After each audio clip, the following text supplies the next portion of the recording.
is it? It's not No, even up for debate. no. There's no I'm fun not in it. into rugby. Doesn't matter to me. I'm not into rugby. No way. Yeah. Well, but Football. fair enough. More chance of Scotland's rugby team beating England than Scotland's football team, I would imagine.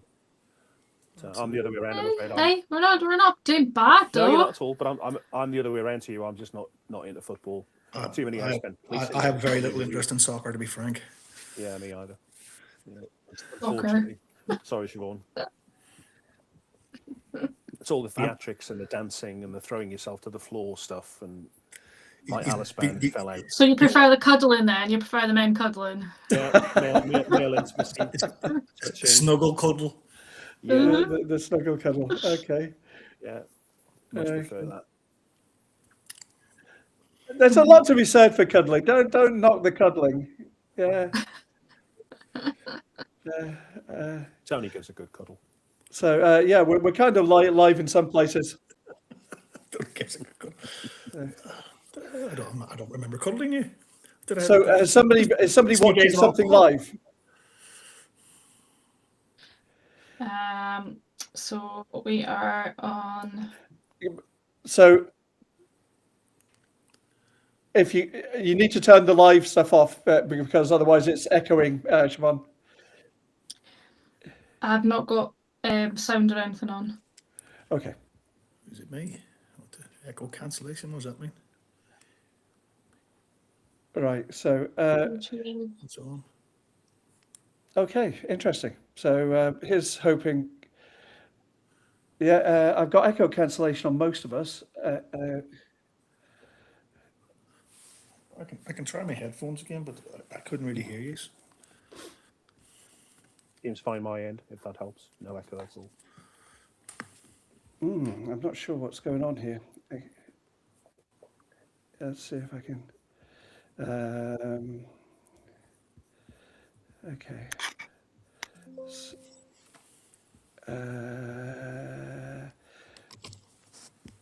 If I just turn the sound off there. Oh, this tab it's me. Oh, there we go. Switch that off. There we go. Okay, and there was great rejoicing. So while I was trying to blame all you guys, it was me. So welcome, Tony and Michael, to What the Fuck. I'm absolutely delighted to have you both here. And Siobhan, of course, it's great to see you. And I'm delighted that Tony has now left. So that's fantastic.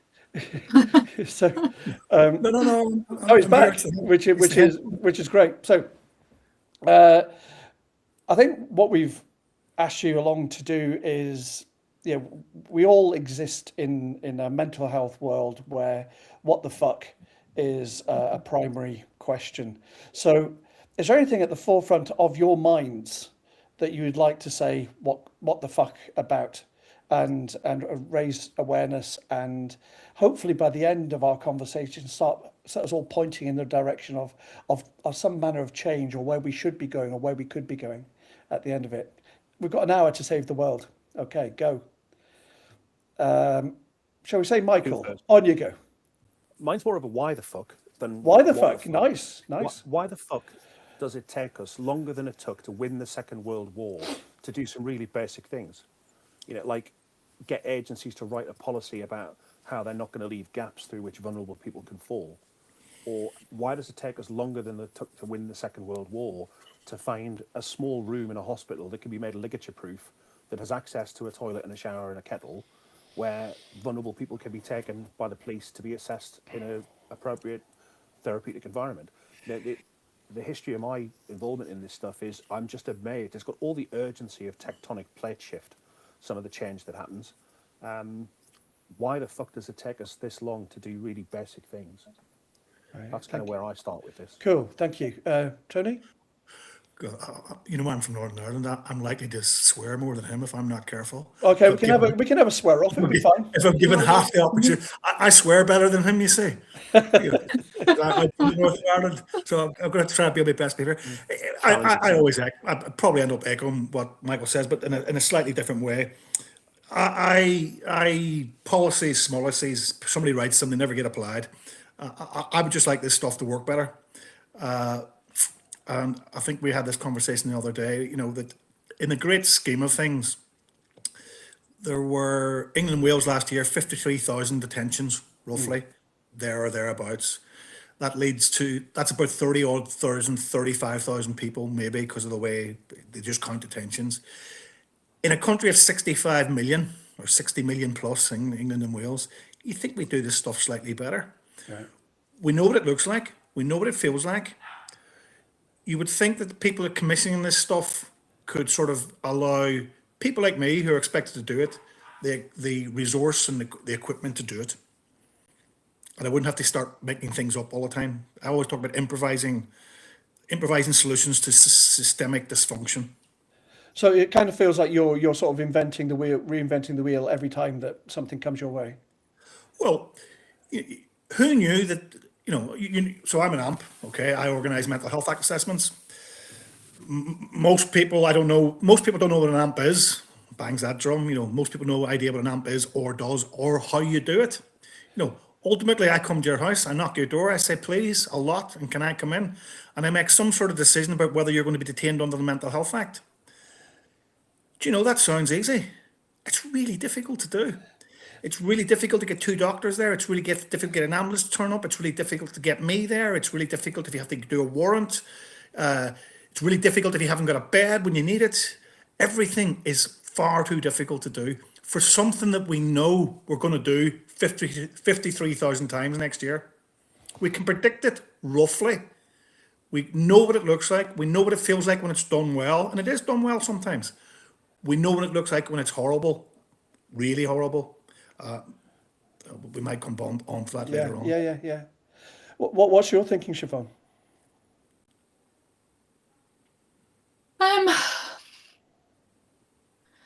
Yeah, it's kind of like, if we know what we need to do, what's the barrier? What's getting in the way?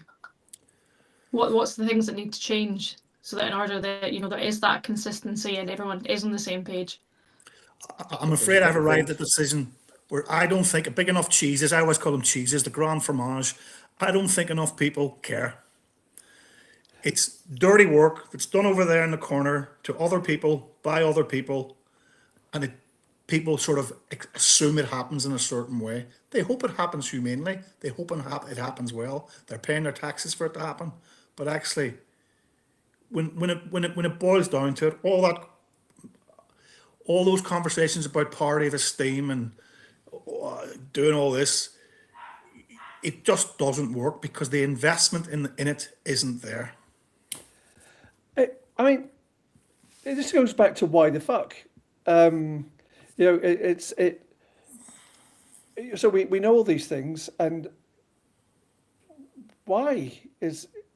I mean, you guys have both been in this business for 1,000 years, or not quite, but you've watched it all evolving around you. What's going on? Others will have a different perspective on this. I used to be a police officer. I'm not anymore, but I still do lots of work around this stuff. I do AMP CPD training. I lecture on policing at university and so on, and I'm doing research about this topic of police mental health and the scenarios where there are deaths after police contact. So it's really difficult. It's really sensitive stuff. My overwhelming sense of all of this in all the years that I've worked on it, and Tony and I have talked about this an awful lot, people just don't know the law, and they're not bothered either. So that there are some really senior people in significant positions of authority who betray the fact that they just don't know the law. I'll give you just one example. Some years ago, 2015, there was a commission of inquiry set up by the Royal College of Psychiatrists, and it was essentially saying to a group of people, one of which is me, can you go and look at the question of whether we have enough inpatient adult psychiatric beds? Because by then, even by 2015, the college were repeatedly finding doctors were saying there's never a bed when we need one. AMPs are not able to make applications when they need to make them. We're not keeping people safe, and there's been loads of horrible consequences. So this commission of inquiry got set up. I was surprised to find I got invited to be part of it. And at the very first meeting, the chair of the inquiry went round and just asked us all to introduce ourselves to the other commissioners on the inquiry. And he told us to say one thing that we wanted to get out of our membership of the inquiry. So it comes round to me, and relative to everybody else, I was a really junior person actually. These were ex-chief executives, medical directors, senior people in mental health trusts and elsewhere. It got around to me, and I said the one thing I wanted to get out was I wanted to raise the importance of Section 140 of the Mental Health Act. And then the guy that was sat next to me, who was a board-level psychiatrist on the exec level, you can guess what he said. He leans across and he says, "What's Section 140 of the Mental Health Act? I've never heard of that before." Wow. Now, fair enough that you might not know the ins and outs, but to have literally never heard of it, when it's a thing in law, it's no different, to Section 136 or to Section 2 or to Section 6. These are all sections of the Act that we're all trying to play with and implement. And it's really a rather important section, just in the sense that it says the commissioners in Healthland, obviously they're now ICBs, we've had CCGs, we've had PCTs, but whatever we're calling the commissioners. So these are the funding bodies that pay. Bodies, Yeah. They have to identify to Tony's organisation, the Local Social Services Authority, all of the hospitals to which they have access that can receive patients in circumstances of special urgency. And they have to specify the hospitals that can receive people who are under 18. So you would imagine, for example, if you did a Freedom of Information application request, which I may or may not have done 50 or 60 times in my life, where you then write to these people and say, right, could you send me these two lists, please? Which hospitals have you specified for urgent admission? Which ones have you specified for under 18s? And have you got any policies or procedures around how this section works when there is an urgent situation where somebody may either, there could be Article 2 rights engaged, Article 5 rights engaged. As a police officer, the number of times that people are just illegally detained in the cells or in a place of safety in a mental health unit because people like Tony can't finish their applications because there's no bed identified. Literally, there's research that says that literally happens, thousands and thousands of times every year. And then somebody on a board, exec board level in the NHS is saying, sorry, I've never heard of that section. Well, that's not really good enough, is it?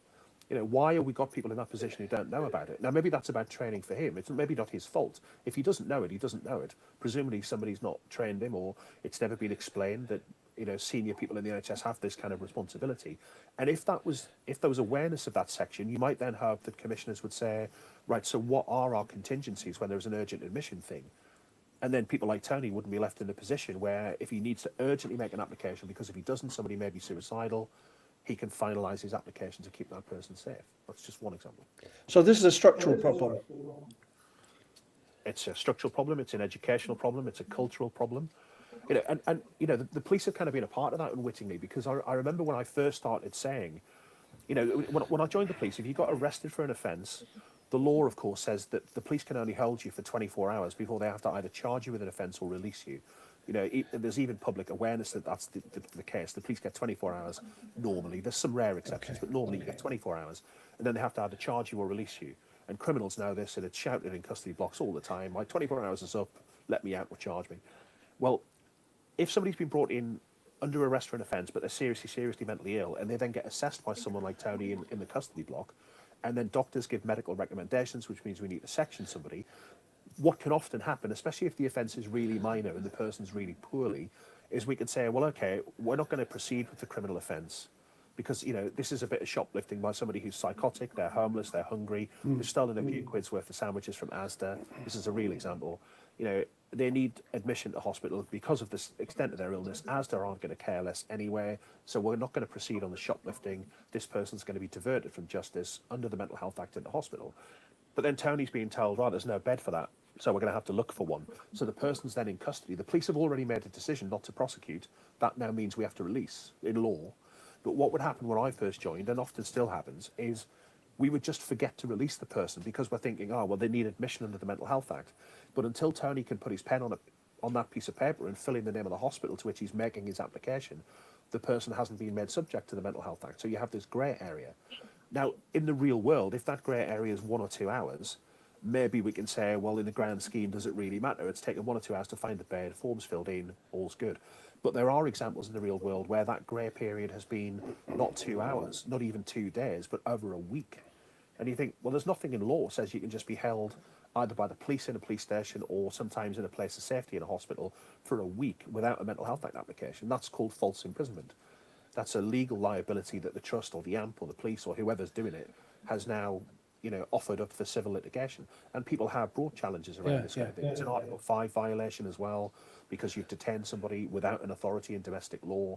It's a real legal problem. And as I say, if the wheels of our systems turning takes an hour or two, I think in the grand scheme, no court would say that that's a massive problem. But if it's a week or two or several days, 5 days for a child in police custody, for example, was one that I'm aware of. That's a real legal problem.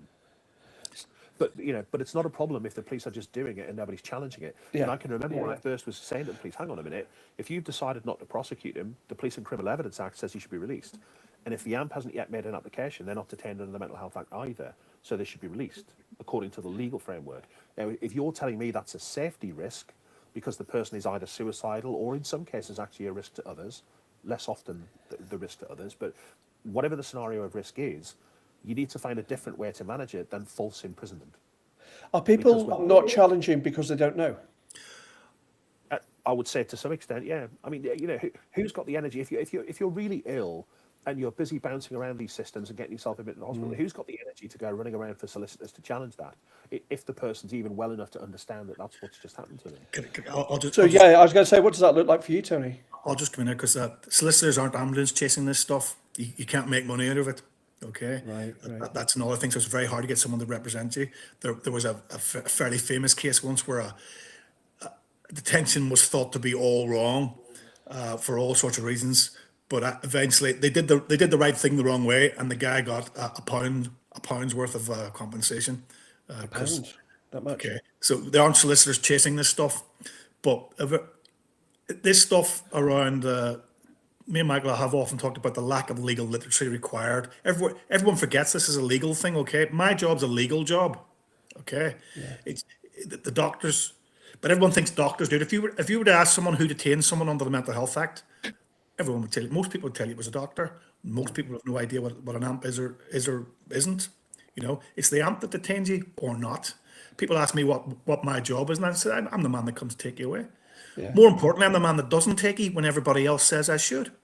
Okay. So you were saying that when we were speaking the other day that roughly 2/3 of the people that you assess you don't detain. That's a slightly different figure. Okay, that's a general figure. We know how many detentions there are, 53,000 roughly. Yeah. No one knows how many Mental Health Act assessments there are because nobody counts centrally the data. But the last time someone had a go at counting it, they reckoned there was about 150,000 Mental Health Act assessments. Where you see the real push around the unlawful detention, and I had someone contact me recently who was being unlawfully detained, asking me for advice. Someone I know, and I give them the advice. I said, ring the cops, tell them you're being unlawfully detained. Man rang the cops. Guess what the cops said? It's a civil matter. Wow. I mean, deadline's infinity. So the person had been 136, had been assessed, no bad, good. But what you see in A&E, ED departments particularly is someone's brought in a 136, or the police sometimes do things they shouldn't do around the Mental Capacity Act. I'll park that over there. But someone's brought in a 136. We often get the assessment done. Now, again, you don't need two doctors and AMP to do a 136 assessment. I would argue that doctors should be discharging 136s much more readily than they do. But anyway, you get the assessment done. You want to detain someone, there's no bed. You've got until the 24 hours runs out. What happens after the 24 hours run out? You start to hear things like, we're using common law because we're protecting the public or we're protecting the person. Okay. You start to hear things like, we're using the Mental Capacity Act, and people say it with conviction. So the Mental Capacity Act in this context, what does that mean? You can't use it. If somebody's making this up, what are they trying to do? Well, they're trying to defend their acts. And the Mental Capacity Act gives you a defence in law to do something to someone else in their best interests. Because they don't have the capacity to make decisions. If they don't have the capacity to make the decisions. So you could argue, again, Michael's example, for a short period of time, maybe you could justify common law. Someone's really risky to themselves or others, we'll just hang on to them. But, for half an hour, a couple of hours, not 5, 6, 7 days. But you see doctors writing down capacity, and someone like me goes, capacity for what? The solution is to detain them. I would go into an ED department and say, I can detain someone to your hospital. People are detained to hospitals, not to beds. Right. Any hospital that's registered for the purpose can accept an application. The hospital will not make the detention legal because of for me, it's the divide in the physical healthcare, mental healthcare trust. If we were allowed to detain people to emergency departments Emergency departments would be waiting rooms of detained patients waiting for hospital beds in psychiatric hospitals. You can see the knock-on effects. But in the middle of all this, the person's forgotten. That's what that was my next point is where are the people in all this? So we've got all these structures, these cultures really not being up to the job, and at the end of the day, you've got, I don't know, people like me and Siobhan. You're sitting in the ED with security telling you can't leave. Yeah. There's a real world kind of implication there of the false imprisonment kind of grey zone as well, because many years ago I went as a police officer to an incident where somebody who was already an inpatient in a mental health unit, but they were there on a voluntary basis, right? So that it was deemed they had capacity to consent to admission, and they had in fact consented, so the person's gone in voluntarily. Once they're in the ward, it's then been said that they've caused criminal damage to a window, which is part of a door. And on the morning shift, I was on the late shift on this particular day. On the early shift, a cop had gone down there and, in accordance with the hospital's wishes, had given them a warning for causing damage to the property, and then written up a crime report saying, yeah, an informal warning was given because it's a mental health patient, and the crime report was filed, and the window was boarded up, and the person's had their telling off and their warning, and if you do it again, you might get arrested. Well, later that day when my shift was on, they did do it again. There was another window on the next, literally 2 doors had come together. They'd damaged the other window on the other door, and we were contacted. Right, they were warned this morning, can you come down and arrest the person? So I got really interested. I went down, and as part of just general understanding of the circumstances, I said to the nurse on duty, could you tell me which section of the Mental Health Act they're detained under? I hadn't yet been told that they were. And I'd assumed if you're saying that they're being kept on a ward against their will, and that when they're clearly trying to break out by damaging a window that's a part of the door that's an exit from the ward, clearly they're held under Section 2 or Section 3, and there's the legal framework. Otherwise, that's reasonable behaviour trying to escape. Yeah. And so they're saying, oh, they're here voluntarily. To which I said, well, okay, this to me looks like they're trying to escape the ward. Oh, yeah, that's definitely what's going on. They said they don't want to stay here anymore. Right, so have you used a nurse's holding power to hold them here then? And I'm kind of nodding along as if to say that might be the way that this should be dealt with, because if you're a voluntary patient, you're allowed to leave. You've got your liberty, you're allowed to leave. Oh, no, we haven't used a holding power. I was going, oh, are you really sure you haven't used a holding power? Oh, no, we haven't. No, we haven't. Well, okay, then. This looks to me like you're falsely imprisoning the patient. They've now got a lawful excuse for causing criminal damage because they're trying to extract themselves from a hostage situation, essentially. If I hold you in a building against your will without a legal authority, and you decide that you think you can break out of the window to escape my unlawful actions, that's legal, even if you've caused damage to other people's property. And I said, I think you better call the on-call doctor here. We need to have a conversation about this, because what you're telling me is you're infringing this person's liberty. You're putting them in a difficult position, and they're acting apparently legally in trying to extricate themselves from the situation. It caused a huge furore. But legally speaking, that's the situation. You're allowed to defend yourself against trespass against your person. So both Siobhan and I have been welcomed onto wards under being told we're voluntary, and then told we're not voluntary, and nothing has been done in legislation or practically to change that situation, except tell us that we can't leave. Mine was less aggressive than Siobhan's, and I suppose that the question I'd ask you, I mean, it sounds like you were very reasonable, Michael, when you were talking to this nurse and saying, look, have you thought about this? And what do you do when a fellow professional is clearly acting in a way that is a bit off? Well, yeah, I guess we just put a bit of context into this, actually. So I've had a few experiences, but I think the one that kind of Chris is talking about in particular was I went into a bit of a mental health crisis. Police were called because I was basically deemed that I was unsafe. When the police was called, I was in a friend's house. I obviously wasn't wanting to leave, because from what I know now, I was in a sort of autistic meltdown, sort of highly distressed, that kind of thing.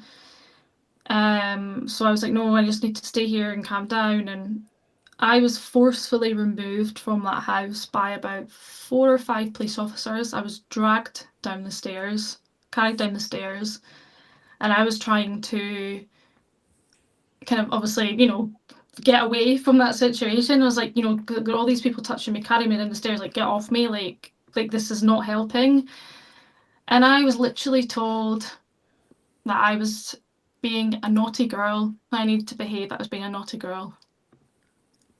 Because I was being forcibly carried down these stairs by 4 or 5 police officers, and that's just one example. I've had other So things happen as well. at that moment, I'm wondering, right? So there's 4 police officers doing this. That there must be one of the 4 at least going, "What the fuck are we doing?" Or not? I mean, is there some kind of fanciful world that I'm sort of floating around in?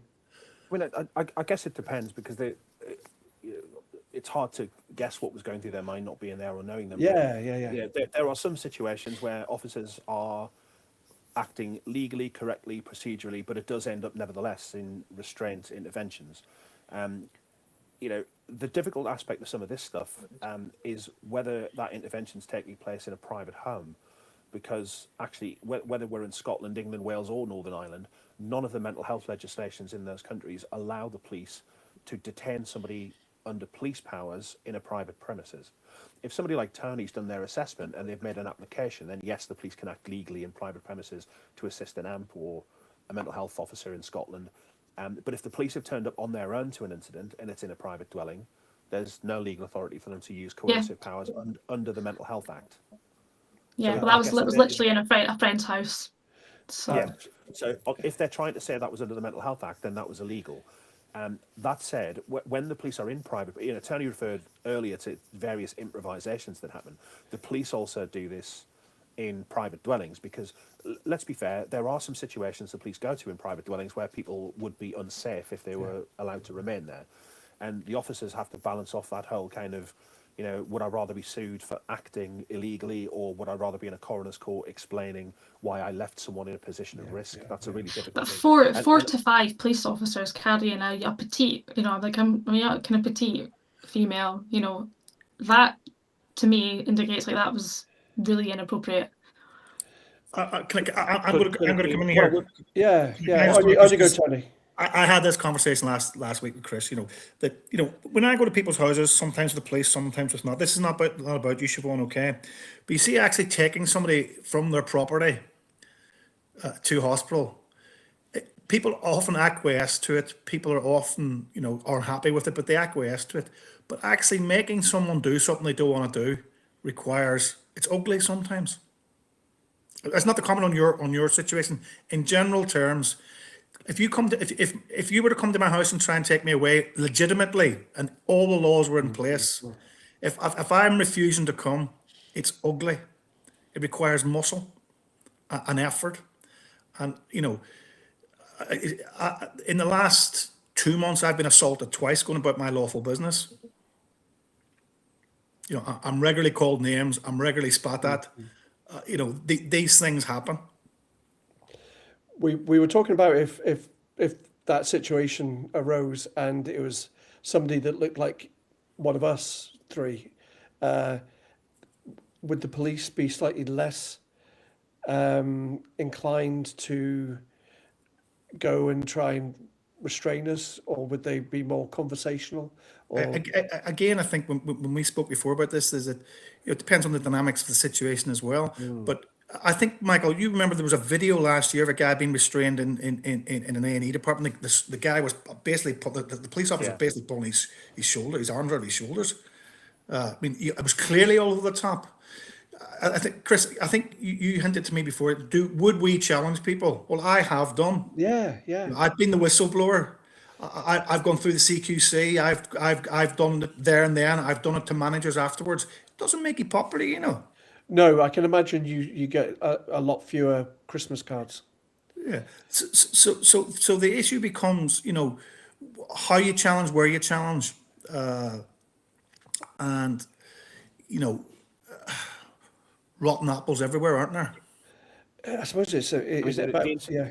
In case anybody wants to look it up, the incident Tony's referring to there was the case of a guy in Oxfordshire called Brian Ringrose. Yeah. And the coroner's verdict, the jury in the coroner's verdict, was that he was unlawfully killed as a consequence of the intervention that took place. And he'd been found in mental health crisis in private premises, but he'd been accused of an offence, so he was arrested for that offence.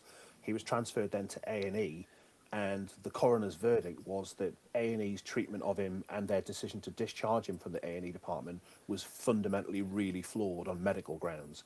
But because the A&E had in fact said he's free to go, he's fit to leave, the police, because they've got him under arrest, were kind of obliged to then try and take him away. Now, I would argue it should have been obvious from the CCTV. He wasn't in a fit state to be taken away, and there probably should have been a stand-up row in the A&E department about that being a weird decision. Yeah. But, you know, we keep telling people in this country that doctors know best, and doctors had said he's medically fit for discharge. So young, inexperienced cops decided to take him. He resisted, and it ends up being, as Tony described, a really unedifying, disgraceful, you know, thing. It was really appalling, and cops were sacked for this, you know, ultimately. But that gets that back to that, you know, where do we take really challenging situations when all different agencies are having to play in?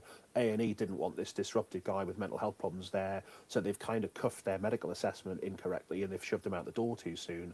Oddly enough, then when the police use force, he's not in medically great shape. He collapses under the pressure of the restraint.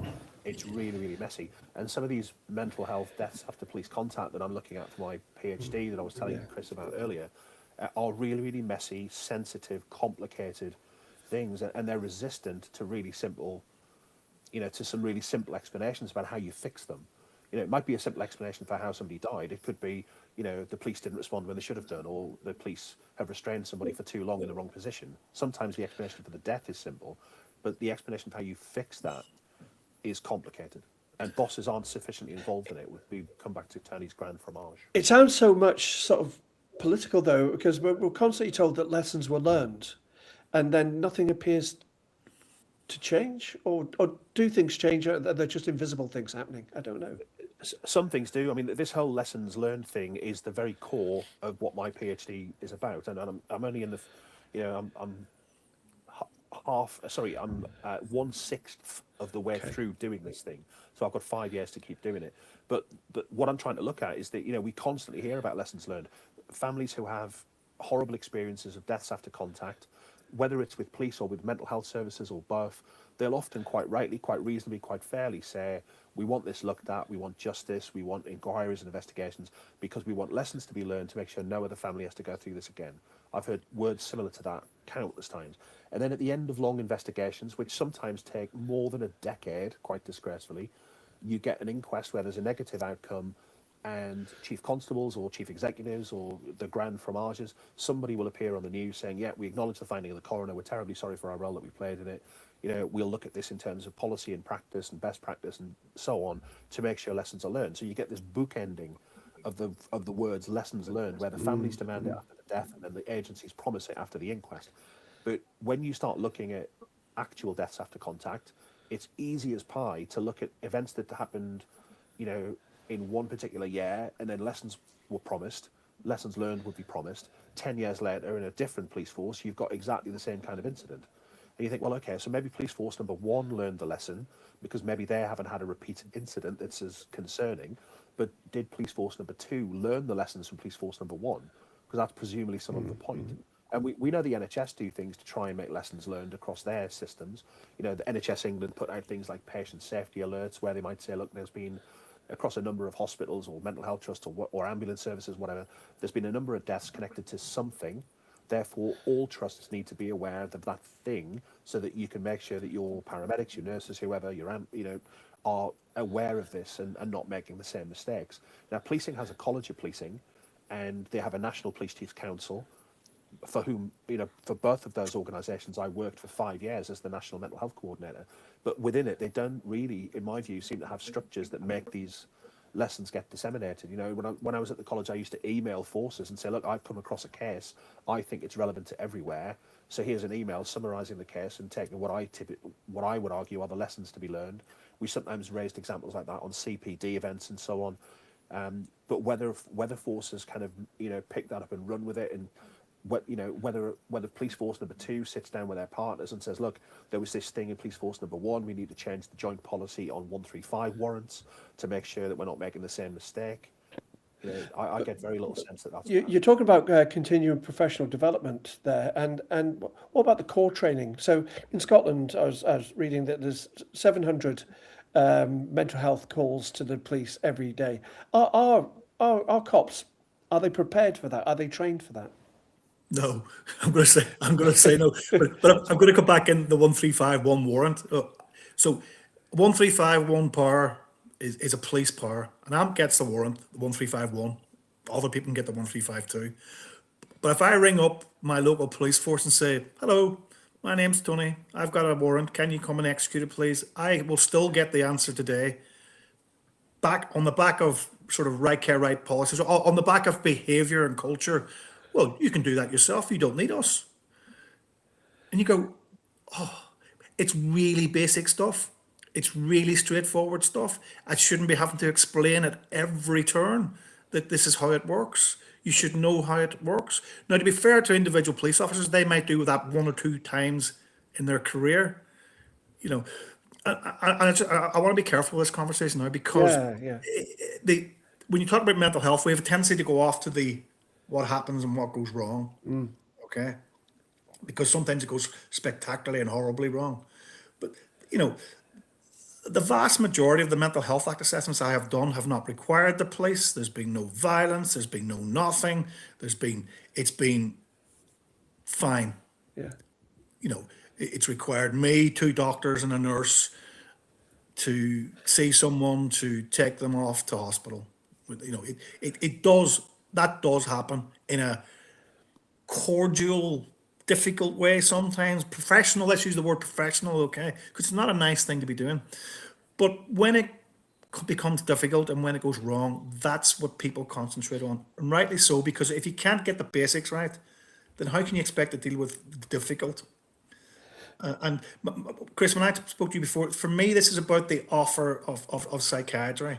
It's, for me, in this country, it's overly reliant on coercion in the Mental Health Act and the AMPS without being honest about it. Okay, so it's stigma. It's attached to sort of the diagnosis of mental illness or whatever, and people want. That's why I talk about AMP work being dirty work, a fool's errand. AMPs are no more than useful idiots. Okay, but I'll guarantee, and I've said this to police when I've done training for the police, less people die in police restraint when an AMP is there, because there's an independent person standing there. It's not the culture. There's another organisation there. You know, that's at the serious end. Yeah. Chris, the answer to your question about the training, Tony's answered it and then talked about the warrants. But the reason behind the answer of no is because we know that the training is very limited in terms of how long it lasts. And if it doesn't last very long, it can't contain very much.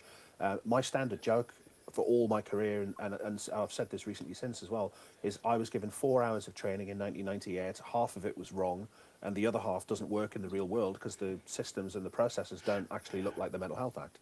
So, you know, I was told about Section 135 in general terms. I didn't have a detailed knowledge of it. I used 136 a number of times as a constable before I realised how badly set up the city was in terms of, you know, there was no place of safety in a mental health setting or a healthcare setting. Every single person detained under that power when I first joined the police went to jail, unless they were physically injured and needed A&E for lacerations or broken bones and so on. Everybody else went to custody. West Midlands Police at one point, they were, as far as I could tell, they were the most sued, prosecuted, complained about, inquired over police force. They had the they're now called the IRPC, telling them that they were violating human rights in custody. There was criminal prosecution of police officers after the use of 136 where somebody died. They were sued in the European Court of Human Rights in a case that's called MS versus UK. And actually, technically, the NHS was sued, but the police was a party to the case.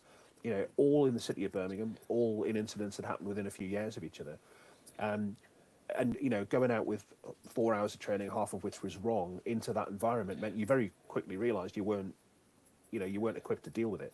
And, you know, I can distinctly remember being sent I don't think I've told Tony this story, but my very first 1351 warrant was, I was given a couple of bits of paper, the actual warrant that was sent to the police to deal with a job where an AMP needs to assess somebody.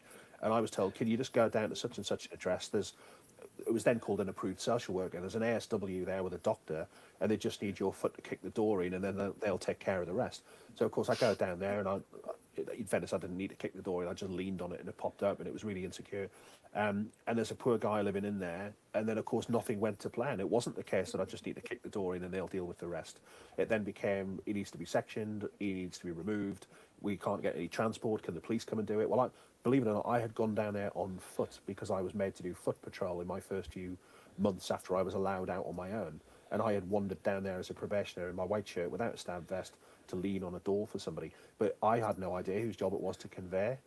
It was a really messy situation. But, it got resolved safely. It's just that everybody was improvising. We go back to what Tony said earlier. Everybody was improvising their way through it. And is that common occurrence? Is that the way it feels? Because you're talking about the right person, right care. I mean, is it right person, right care, right person? Right care, right person. So RCR. Does that work? Is that actually happening? Or? I'd say not. I mean, like all things, it is fair to say there will be calls going into the police that are made subject to this program. And for anyone listening who doesn't know about it, it's basically the idea that on 4 particular areas of business, if you ring the police about a mental health related job in connection with those 4 areas, the police are going to say, we'll only get involved in it if, and then there's a threshold that they apply. And the threshold is essentially that the situation involves a crime in progress or a crime that's already happened, or it involves a situation where there's an immediate risk to life or an immediate risk of serious harm. And if those crime or immediate risk issues are in play, then yes, the police will say that they'll agree to respond. If you ring up with a scenario that doesn't hit any of those triggers, they'll probably say, that's not for us. And then they'll either try and tell you to ring the ambulance service or ring 111 option 2 or contact your GP, whatever health advice they think is right. But when you ask the question, is it working? What we do know, the London Ambulance Service made this public. They receive now 250 calls a day from the Metropolitan Police that are RCRP deflections, as I'll call them, where the police have taken the call and said, no, that's not for us. That we'll push that to the ambulance service. And out of those 250, 80% don't need an ambulance. So it might well be a patient who has a healthcare issue, but the ambulance service provide ambulances, don't they? And if you don't need an ambulance, given how massively overburdened the ambulance service is generally trying to get to heart attacks and car crashes and various other things, they're not going to send an ambulance to something that doesn't need an ambulance. So 20% of the calls do get an ambulance because the person needs one, but the other 80% don't. And then the ambulance service has to work out how to untangle all of that. And final point on it is that I've been, because of the PhD I'm doing, I've been monitoring inquests and preventive future death reports, and I'm now up to the point where I say that there are 22 RCRP related inquests. And I'm not saying that RCRP caused the death of all those 22 people. They definitely didn't. No. But a good number of them, you might ask the question, if the police had given a different response, would we still have had a fatal outcome? And it's probably the case that in some we would, in some we might not. It's hard to speculate, isn't it? But out of the 22 inquests that I've identified, 19 of them led to a preventive future death report being published. And you could therefore reasonably ask the question of the police service, what learning are you taking from these 19 PFDs? Some of them are about your operational response or lack of operational response, but some of them are about partnership things or leadership things, or one of the PFDs was about the failure of the police to inform the public more broadly that there's been a change in their approach and if the certain things need the ambulance service. But for me, it's a mess. I've recently heard healthcare professionals say that RCRP has been, and I quote, a complete disaster for the health service. I've heard other people in the police service say, no, it's absolutely necessary, it's doing good things. But for me, it's all been a bit uncontrolled, I think is my point. And back to Tony's point about legal literacy, I remember back in September 2023, 2 chief constables appeared before the Health Affairs Select Committee, one of whom was my chief constable at the time, the guy who's just resigned after the football palaver. He went to the Health Affairs Committee in September 23 to talk about right care, right person. And between the 2 chief constables that were there, they said a load of things that were just legally illiterate, statistically wrong, historically irrelevant or ignorant, and gave platitudinous reassurances that the police will still be there if there's an immediate risk to life, only for his police force 3 months later to fail to go to something where there was an immediate risk to life and a guy died. And a coroner issued a PFD notice about it. So it's hard to say what is going on there. I mean, it feels political, but it also feels. I remember social workering up in Scotland, and I remember vulnerable adults legislation coming in, and we suddenly the police sent a deluge of folk coming our way saying that everybody they worked with was a vulnerable adult. And it felt more like a resource budget issue than it did about people being vulnerable adults. Is that kind of thing going on, or am I barking up the wrong tree in the wrong wood? No, I mean, there's a lot of vulnerability out there. There's a lot of people being labelled vulnerable, and it depends what you mean by vulnerable as to whether they are or not. What I would say on RCRP, just to box that one off, or at least for me to box my bit of that off, the Scottish police are not doing it. They've specifically said they're not going to run that programme. Now, Wales, Northern Ireland and England they've all gone for it. Police Scotland have got a view that this is what I'm told by mental health professionals in Scotland. They've got a view that it's going to rub partnerships up the wrong way. It's going to cause problems between the agencies, and that fundamentally. Yeah, I mean, I've never heard of it. Yeah. Like, obviously, being in Scotland, this first time I'd heard of it. Chris had mentioned it, and obviously, I work in mental health as well. So, yeah, and I'd never heard of it until today. The police are getting a sore touch here, okay? But go back to the 136 stuff. You know, the NHS thought it was okay for people who were mentally ill on 136s to be going to police cells. They thought that was okay. Up until about 2009, when there was a wee bit of money and people started investing in place to safety. But the NHS thought people who were on 136s should go to police cells. They made no effort to change that.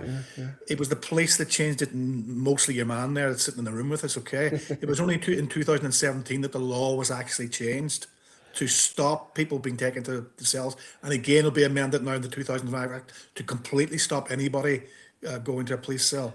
Now, when you just think about that, I mean, that sounds like it's from the 1950s or It something. does.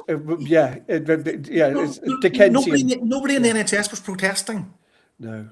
Another example, the use of out of I area was, bed. it just reminded me kind of, when I had that experience, and I was literally threatened with being taken to a police You were cell. criminalised. Now, sometimes people commit offences as well, but most of the people on 136s are distressed, unwell. That was Whether you. they're It was unwell or not, literally, they're I was distressed. I was in A&E distressed, and I was threatened that if I didn't sit down and calm down and shut up, basically, I was going to be taken to a police cell for the night. I mean, 136. Most people will tell you. Most people will tell you now you have to be in a public place. No, you don't. The law's changed. Another example where people haven't kept up with the law. Okay, there's special words that Michael knows better than me about your dwelling, your house, room, or whatever. But basically, the law has changed because there was a case in Wales about a doctor actually. She had taken herself off to a hotel, and she took her own life. And the police were going back and forth saying we didn't have the power of entry because she was in a room. Can you use 136 in a hotel, or can you use it? Or do you have to get a 135 warrant? Those are real questions. The answer is mostly you can, but it depends on the exact circumstances. Okay. But what would you do, common sense, as a human being? What would you be doing? No, but would you say that? Would you break the law if you thought it was breaking the law to break the door down to save her life, and then drag her out of the room with no legal concept? I know we're a safe group people here. I once broke into a guy with dementia's house because I knew that he was at risk. I climbed in through his window, and I'm fairly sure under the social work legislation in Scotland that would have been frowned upon. But to touch upon Siobhan's example, it's because quite often I get a phone call saying somebody's in their house and they're really not safe. Everyone ups the risk. So you go there, you can't get the police. I mean, I've been to doors and I've looked in and there's been a dead body there. Okay, I've been to doors when being told that so and so is really, really risky, only to find out I didn't need a warrant. All it took was someone to go knock the door and have a conversation. Survive the first blast of anger. Yeah. And sort of say, look, I'm here because people are worried about you. Do they need to be? And everything happens in between that space. Okay, but it goes back to the sort of. I was talking about 135, and up until people thought it was okay for people to go to cells. No one was objecting about it. So it goes back to that. No one's objecting about what's happening to the people who are distressed. Chris, you'll probably be familiar with this vulnerability thing, moral outrage, moral panic. Somebody must do something. Something must be Anything. done. Not me. Yeah. Somebody over there must do it. Okay. I don't care how they do it. There must be a law that allows them to do it. But somebody do something about that man over there. There's a brilliant quote in criminology from an American academic called Egon Bittner, and he said, I think this is wonderful, I've used this a lot for years and years, policing is what happens when something's happening that ought not to be happening, about which somebody ought to do something now. And that sums my job up, you know. I was, you know, I'm teaching undergraduate students, second year undergraduates at the minute, and this week we were talking about certain things where I used that quote. And I started off by saying, you know, who here thinks it's the job of the police to kill people? And of course, they're shaking their heads and getting a bit distressed. Well, you know, sometimes it is. You know, a terrorist trying to blow up part of London on London Bridge with a suicide vest. It's the job of the police to shoot him dead before he puts the bomb off. Is it the job of the police to hit donkeys with cars? Well, no, it's not. But once upon a time, there was a donkey running around in southwest London. And it was causing traffic chaos, almost causing accidents, causing risks to humans. The police, how do you control a donkey that's trying to run around? They hit it at low speed with a car to knock it over and eventually manage to get control of it. Well, they call that tactical contact. See, people use big words. Because that is what you would do if it was a car causing that sort of risk. You say, can I have permission to make tactical contact? You know, the job of the police is to do anything that needs to be doing. If the failure to do it means there's going to be a level of risk or concern that would be troubling to the public as a whole. So, you know, when you talk about the situation of, Tony mentioned the case of Deborah Lamont, who's the doctor who was left in a hotel room in South Wales. Yeah, when I read that case, I just kind of thought, on a human level, I can't believe he left her there.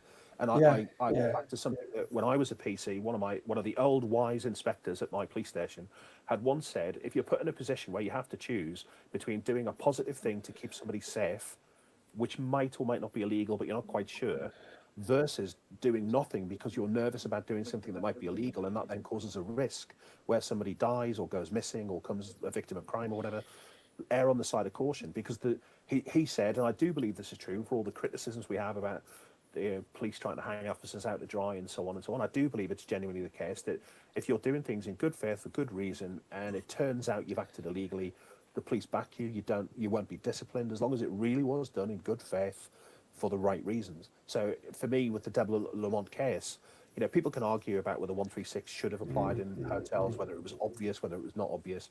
She's clearly at risk if we leave her here. She's got to go somewhere else to be kept safe. You know, it does sound like what you're saying is that you're saying that there's a lot of good people doing their best within very difficult circumstances. Yeah, I think so. Most cops, most AMPs, most mental health nurses, most of the time, they're mostly good people doing difficult work for very little money, relatively speaking, and mostly trying to do it for all the right reasons. That's generally my impression of public sector professions right across the board. Yes, occasionally the cops do something egregiously bad. So I've had AMPs telling me things that are just clearly demonstrably wrong. Never Tony, to his credit, but you know, some of his colleagues have told me things that are a bit ridiculous. But that's not because they're being awful people. It's just because they haven't understood something. And maybe that's. I just want to kind of chime in here. Yeah, on you go. Just, you know, from my experience of kind of different professionals as well, on a sort of personal level, not once do I ever remember being asked, how are you doing? You know, something so basic and human. Not once do I ever remember someone actually sitting me down and asking me, how are you? How you doing? And like, you know, I think straight away, like that is the one thing that I feel like it gets forgotten just so much. And it should be the very first thing that you ever do. It's my stock in trade. I knock your door and say hello. Yeah. Okay. Yeah. But sometimes I get told knocking on that door is really dangerous, Tony. You know, I got this in the last year. I got asked to execute a 1351 warrant. Now, in order to execute a warrant, I have to go to a magistrate's court and get one and demonstrate that we've made. You don't have to demonstrate you've made reasonable effort, but you know you have to justify the warrant, and that would normally demonstrate. You know, we've tried this, we've done this, we've done that, or the risks are so high because of previous history. So I was told categorically need a warrant. I says, really? Because that's me, really. I says, when was the last time someone knocked the door? So, you know, off a trot, knocked the door with a home treatment team nurse. And by the time we couldn't get in, rang Mum, as it turned out, she said he was in the gym. Okay. So I said to the nurse, we'll come back at 2:00. Remember, though, we've got mental health assessments stacking up. Okay. But I'm saying we'll come back at 2:00. Me and the nurse come back at 2 o'clock. Before I've got back to the office, the NHS is complaining about me not going straight to get the warrant and putting their staff at risk. I go back at 2 o'clock. He's in the shower. We can see the bathroom from the front room, and he's shouting down, "I'll be down in a minute." His mother arrives back at the same time, and she lets us in, and in we go, and we have a conversation. You know, how you doing? What's happening? He wasn't that well, but I said to him, "We'll be back tomorrow with the doctor to do a mental health act assessment." You know, and we came back the next day, and the two doctors filled in medical recommendations, and I didn't make an application. And again, I have complaints about my not doing as I'm told. So you go home and you go, cross your fingers. I hope I nothing imagine bad that happens. puts the absolute shits up you at times, and I imagine I hope that nothing bad experience happens. spoke. And then you're waiting and you're waiting, and then you kind of go, you know, how's it going? You can find out how it went. He's still not detained 4 or 5 months later. So I'd argue I've done the job well. Okay. No one's been detained. I've saved them a bed, but no one ever thanks you for that. Okay. So treating people sensitively and Start that way. Always start that way. without Always basic. But it doesn't always work. Okay. It no. does not always work. I do not always get a warm welcome. Okay. So, you but have do to be people part jump of it. into fear? Do people jump into fear really quickly? Because things that we haven't touched upon are we've said that most people are trying to do a good job within a difficult environment, but there are wankers, and there are people who are prejudicial and discriminatory, and what I've been finding in psychiatry, I've been talking to a lot of psychiatrists, is that they feel, I don't know, impotent when one of their colleagues or one of their consultants does something that's prejudicial, discriminatory. People feel it's almost impossible to challenge them, and I'm guessing that those are the cultures that you've wandered in. Yeah, and speaking as a complete outsider to the mental health professions, you know, as it was obvious to some that I was becoming more interested in this than the average cop. Yeah, I had social workers throwing books at me about sociology and social work. I had psychiatrists throwing books at me about the medical model. I had psychologists telling me that psychiatry is all ridiculous. You know, we need a different approach entirely, a psychological formulation-based model, and so on and so on. Nurses sent me different books again. And when you look at all of that, and when you read some of their books, which I genuinely did do, you think, actually, the mental health system is composed of so many different viewpoints, some of which are diametrically opposed to each other and contradictory. You can't have both approaches at the same time. And I know we talk about the biopsychosocial model. I mean, what a word is that? It's a cracker, isn't it? It's a belter. But, you know, fundamentally within this, Tony's spoken a lot about this on Twitter, where he points out an awful lot of the people that AMPS and police and others have contact with, they're people living difficult lives in crap areas with poor housing and maybe not the best education systems, and that sometimes there's family dysfunction and various other bits and bobs. You know, when I was I remember going to a conference once as a police officer. It was about mental health, and a professor of psychiatry from Cambridge University, no less, came up to me and said, "Oh, you mentioned something in your presentation about schizophrenia. You do realise schizophrenia is not a disease, don't you?" And I went, "Well, I was told it was a major mental illness. It was one of the 5 big mental illnesses, and yes, there are plenty of others, but you know, I don't know whether it's a disease or not. I've got a music degree and I joined the police. I mean, why would I know anything about that?" You know, and he was clearly one of these Cambridge professors who's so busy rearranging the world inside his head, he can't get dressed in the morning. He's one of those, you know, erratic, sort of really erudite, really clever people. He's just too busy using his body to get his head to meetings that he can't be bothered to tuck his shirt in. And a really, really interesting guy. But by the time I came away from that, he'd also recommended certain books. And you think, all of these professionals have got these different views and slants, and they're trying to work alongside each other with their different conflicts and their different vested interests and their different empires and monopolies pushing against each other. And no wonder when the police wander into this with their music degrees and their criminology degrees, if they've got a degree at all, which they definitely don't need anyway, they're kind of lost in an argument about what's the best way to approach different things. It's a really confused and messy system, the mental health system, and walking into it as an outsider is a real eye-opener. Sure. I think the thing I was touching, well, I do know the thing I was touching was whistleblowing. Whistleblowing, Tony alluded to earlier that you're not embraced for whistleblowing. You're not seen as a member of the team. it's not even whistleblowing. You know, Yeah. I was brought up when I did all sorts of things. I'm smarter than I look. I always said, okay. So organization behavior. Do you know what like being a disruptive innovator? I was once described as a disruptive innovator. That means putting your hand up and saying I'm Spartacus. Okay, that might not be okay, but if you do that, you're a troublemaker. If you can repeatedly do it. So when I first started, Michael, I was going to touch about the use of out of area beds. Okay, it was one of the things that really annoyed me. Like being an amp, you do a mental health assessment, you go to someone's house, you blah blah blah, you tell them you're going to detain them. There's no bed, you have to walk away, and then say, please keep yourself safe, please don't bother anybody else, and let me or my colleagues back in. No, 2, 3, 4, 5, 6 days from now, and then we come back and we say, Chris, we've got a bed. Whoop whoop. I know where you live, so but Chris, the bed's in Darlington. Okay, the van's going to pick you up here in a couple of hours, and they're going to take you 200 miles away. You don't know how long you're going to be there, and no one's going to help you. No one's going to help your family visit. All this sort of stuff, and then what happens when you say to young people, and this really irked me. Really irked me. Really bothered me. I started going to CCG. What were they called? What were they? CCGs, yeah. CCGs. I started going to CCG meetings, and I had to be clear. I'm here in my own capacity. I'm not here as an employee of the organisation I work for. I'd like to know what you're doing about Section 140 and what you're doing about the use of out of area beds. Because of where the contacts I had, I was able to go to big cheese psychiatrists, big cheese NHS England things, and sort of say what he's doing about what are you doing about the use of out of area beds. They started producing things, so I thought I was doing something good for the greater good. I thought I was getting somewhere. Banging my head, banging. Guess what difference it made?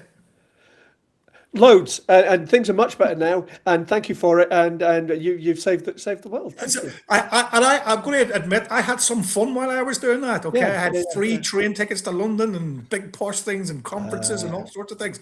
But ultimately, people aren't listening because it's about it comes. policy and decisions were made to close hospital beds, and Yeah. we decide to close hospital beds, care in the community, but then by default, those beds have been provided in the private sector for profit. 20% profit per bed. Yeah.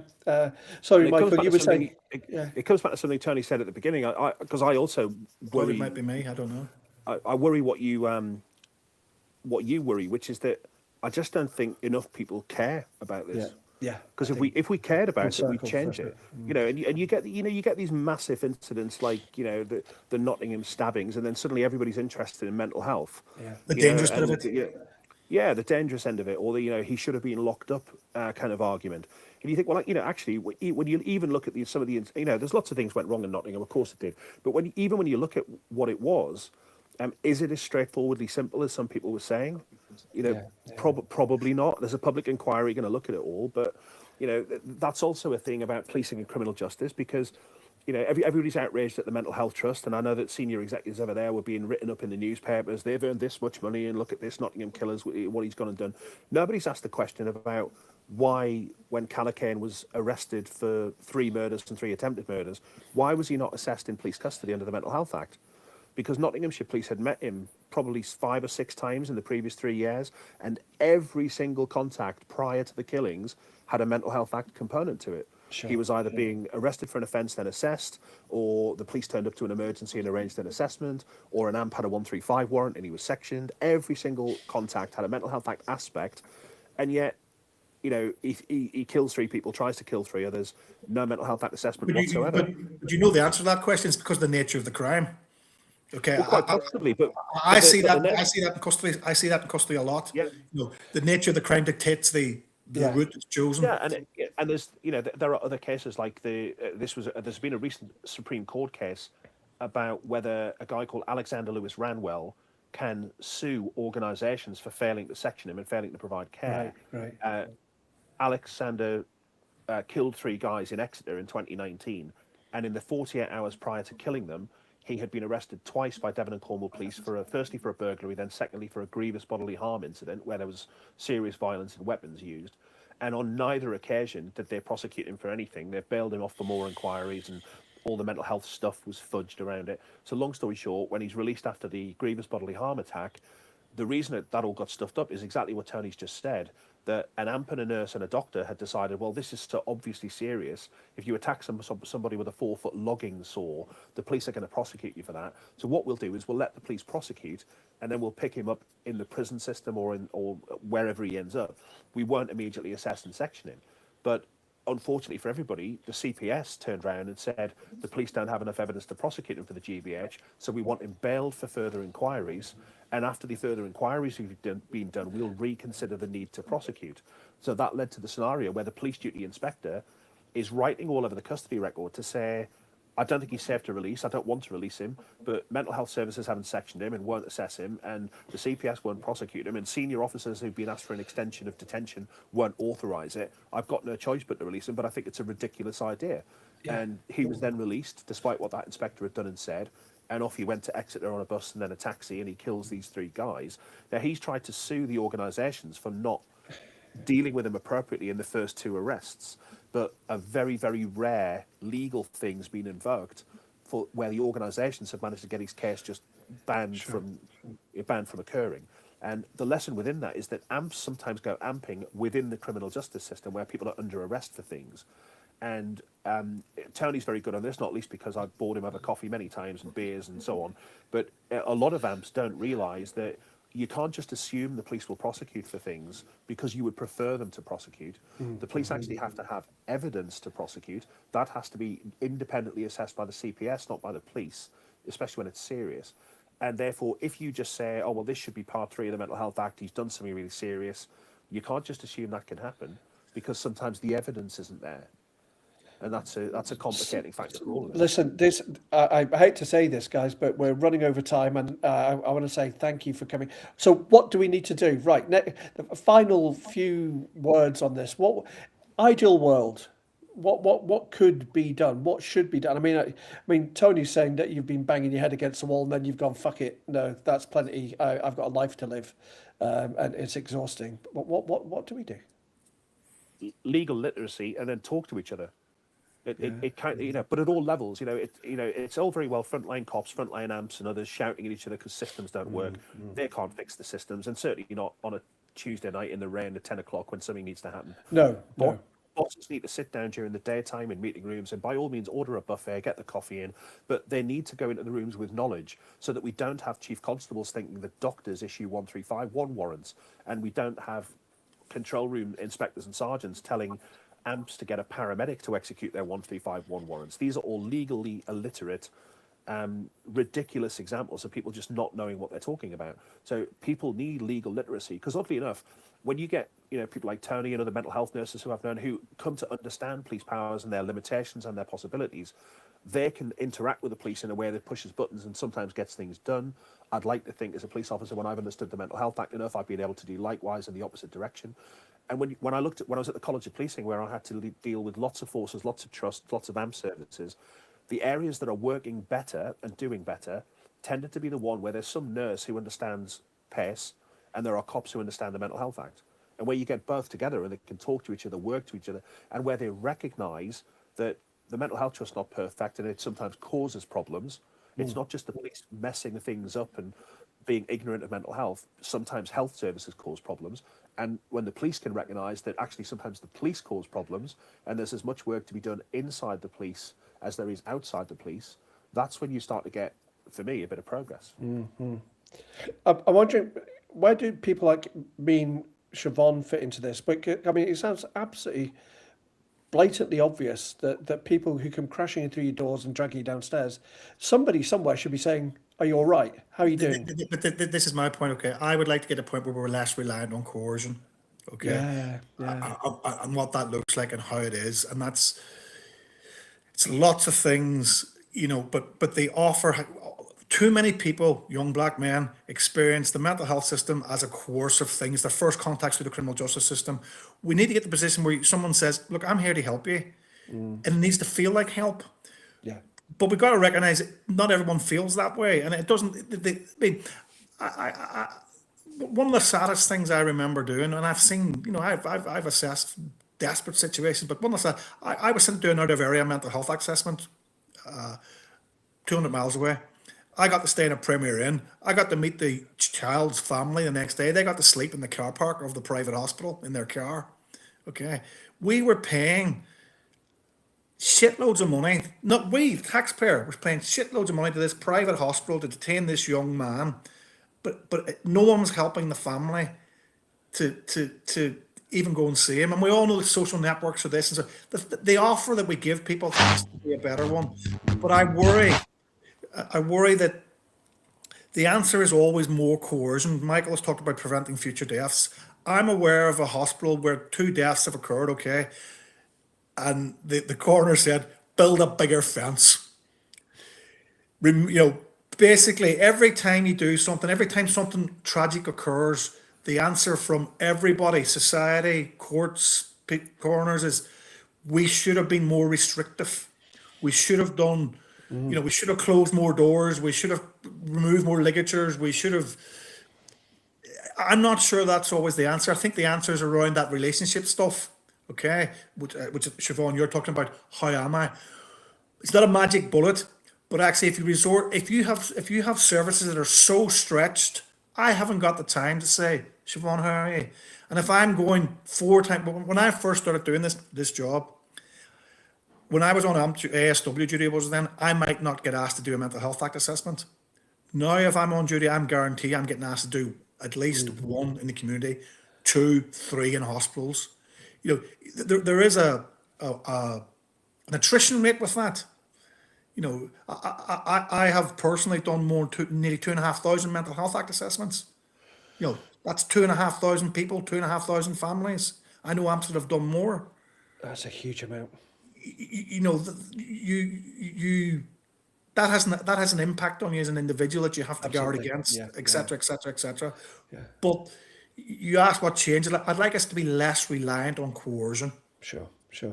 I mean, one of the things that sort of jumped out at me while I was sort of guttling around was the Passaglia law in Italy, where in the UK we detain 94 people per 100,000, and in Italy they detain 11 out of, so that it's roughly a ninth of the people are being detained in Italy than they are in the UK. So they've obviously put their heart and soul behind another system. But the argument goes back to, but it's about what society looks and feels like to people. That's right. I'm one of Thatcher's children. Yeah. If you want to go back to sort of social policy and political policy and that sort of stuff, poverty, inequality, shite housing, Absolutely. ruin your life. Okay, stick drinking, drugs on top of that and mental illness, and you really begin to struggle. And if people don't care, you're fucked. Yes. There's the word. Yeah. Final word to Siobhan.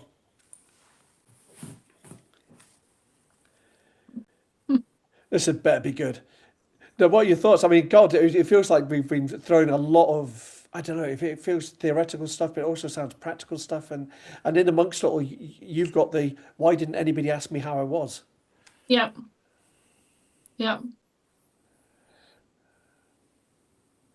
Yeah, I mean, it's also been interesting to kind of hear, I guess, the other side of it. Yeah. But yeah, it just seems like such a huge. Yeah, where do you even begin? It's a maelstrom, isn't it? I mean, Michael, you really sort of nailed it when you were saying there's so many different organisations with different philosophies, different interests. The fight against each other. You've got a guy who can't dress himself, and yet he's holding the world in his brain. I think in amongst all that, there's lack of funding, and I think you both said there's lack of public will or interest, which is the thing that really, really gobsmacked me at the end of the day. And I think you're both right. So I'm going to say thank you. Yeah, sorry, Michael. Sorry, I was just going to say, I think if you wanted to have in England or the UK what the Italians have got, you could. Yeah. All of this stuff is a choice we make, ultimately. Fair enough, it's the product of collective choices that lots of people make. But you could have that. Yeah. It's just you have to want it enough to build a consensus that that's how we want to live. We need to be a bit more Italian. Can I just tell when we crack on. When I first started doing this stuff, there was a guy I knew that the old asylum was still open. Now, lots of criticism. There was never a bed, but a guy I knew he talked about it as if it was asylum. He was taking his summer holidays. He would come off his lithium, sometime in April, May time, Yeah. and be detainable or need to go to hospital around July time, which he thought was his holiday time. And he was very rarely detained. People would turn up and say, you need to come back to hospital for a wee while we reestablish you on, that ability to informally admit people, to make them feel cared for, there are lots of horror stories about them also. But it always stuck with me that if people wanted to see psychiatrists, and that the efficacy of the treatment was there, and we were offering people a better deal, would that be a wee bit better? I mean, that's been one of my biggest arguments for however long. You can't call them service users because there are no fucking services. So You're not a customer either. this is true. Right. Okay. Cheers. Listen, it's been brilliant. Thanks for your Do time. you mind hanging around? But I'll stop the feed now. But that has been absolutely brilliant. Thanks ever so much.